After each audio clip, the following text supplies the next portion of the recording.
This is your weekly market snapshot where I break down the latest with rates and real estate so you can stay ahead of the curve. Big story this week is that, we called it on the jobs report. The jobs did come in weak on Friday. Bonds rallied and rates dropped. In fact, I was actually able to lock several clients at rates about a half point lower than I quoted and disclosed them at, simply because I watch this stuff closely. Timing matters, especially in markets like this. The real bombshell this week was the QCEW report. That's the quarterly census of employment and wages. It's based on payroll tax records, so it's the most accurate jobs data we have. It confirmed what many of us suspected and been talking about for over a year. More than half the jobs the BLS reported last year, 52% of them, never actually happened. That's the biggest revision on record. And it explains a lot about why interest rates and the Fed funds rate stayed high even when the economy felt softer. Those inflated jobs numbers misled the markets and the Fed.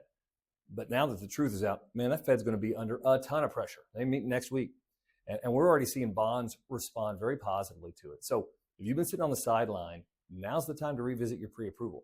You may have more buying power than you did just a few weeks ago, especially with prices coming down, more negotiating power with the seller, and rates coming down. And if you bought in the last few years with those higher rates, this is the perfect time to get a target rate analysis done if you haven't done it already. Establish your strike rate and know exactly where the opportunity is for you. Now let's talk about what's happening in housing. If you haven't seen this yet, Realtor.com just released their August report, which I've linked in the description, and it backs up what I've been saying for months. There's a pricing gap. It's out there. Affordability stretched, and sellers who ignore it are getting stuck. Nationally, home sales are slowing, inventory's up, days on market are longer, and price cuts are spreading big time. Here in Texas, we're seeing the same pressure. Builders have already adjusted, using price reductions, incentives, buy downs to move those homes. Sellers who treat their home as a business transaction like a builder and use the ROI method to price their home, those are the ones winning. Check out last week's update for more on that ROI method. But here's the takeaway. If you bought before 2021, run the math. Take what you paid, add about 5% per year for appreciation, and that's your ROI floor. Anything above that's just bonus. And according to the data in this article, sellers who price at or just above that ROI level sell quickly and profitably. Sellers who chase 2022 prices are getting crushed. We've been preaching this for months, and the numbers back it up. So whether you're buying or selling, now's the time to act with strategy, not emotion.